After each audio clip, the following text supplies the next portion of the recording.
श्री शिवाय नमस्तु। और इसके बाद में फिर दूज जो आती है उसको फुलेरा दूज कहते हैं। फुलेरा दूज मतलब भगवान शिव से अपने हृदय की बात कहना।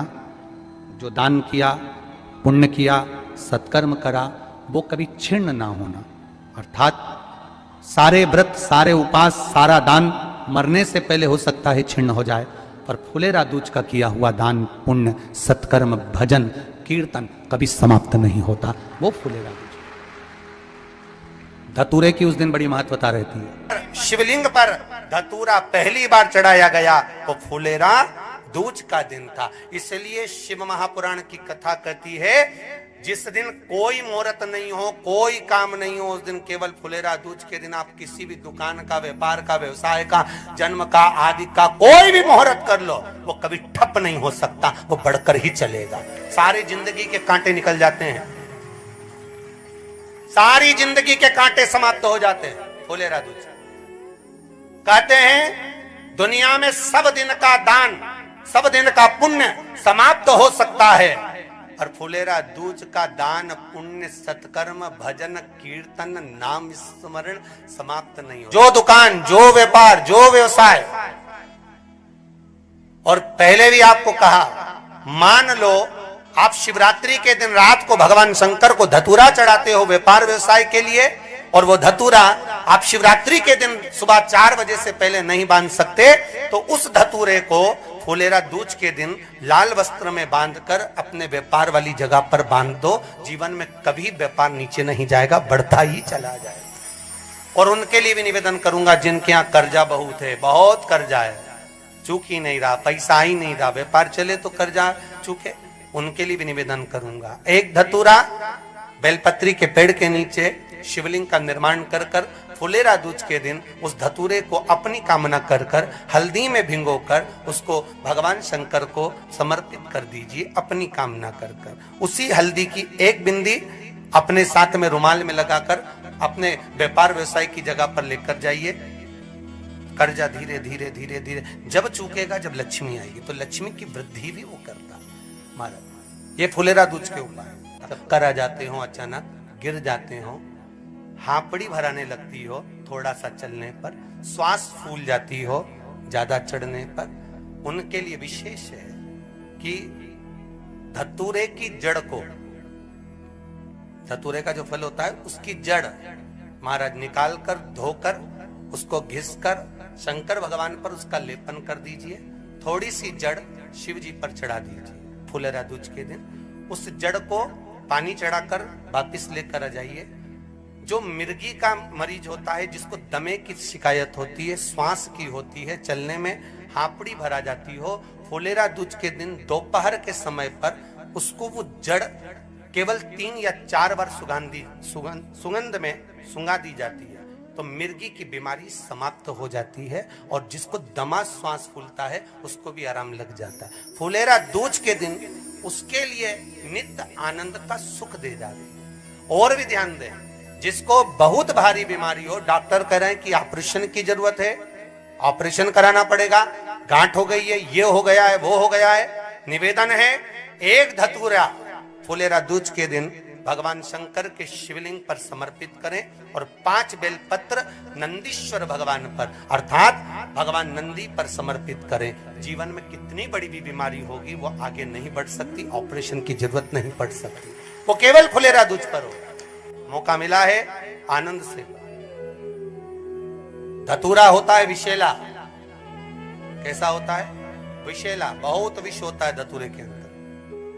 पर महाराज भगवान शिव को वो समर्पित किया जाता है जैसे पार्वती जी को लगा, जब कोई साथ नहीं दे रहा, पार्वती जी को लगा जब कहीं से सुख का अनुभव नहीं हो रहा, आनंद का अनुभव नहीं हो रहा, पार्वती जी ले गई धतूरा, पार्वती मैया ले गई उस बेलपत्र को शिव को। और प्रयास करना, अगर दुख है तो एक धतूरा समर्पित कर कर 1 लोटा पानी अवश्य समर्पित कर। उनके लिए भी कहूंगा जिनको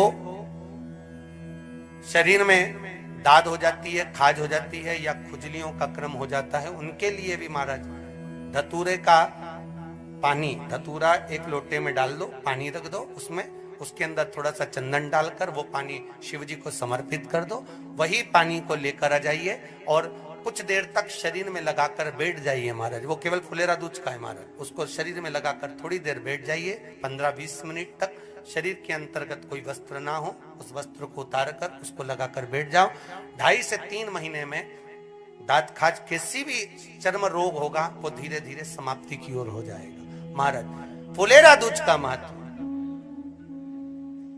शास्त्र कहता है, भले इसको छुपाकर रखा गया हो शास्त्रों के अनुसार, पर इसकी महत्व का, जिन लड़का और लड़की का विवाह नहीं हो रहा है, विवाह के लिए बहुत परेशान हो गए, उनके लिए भी 5 बेलपत्र, 1 धतूरा, 5 शमी पत्र अशोक सुंदरी वाले स्थान पर, चाहे मंगल हो, चाहे राहु हो, चाहे केतु हो, सारे ग्रह भले अनुकूल है नहीं है, प्रतिकूल है नहीं है, वो अपने अनुसार उसको लेकर शमी पत्र, बेलपत्र और धतूरा हाथ की हथेली में रखकर, जिसका मंगल विवाह नहीं हो रहा, बहुत कष्टप्रद है, हाथ में रखकर अशोक सुंदरी, अशोक सुंदरी का स्थान सबको मालूम है ना, भगवान शंकर की जलाधारी पर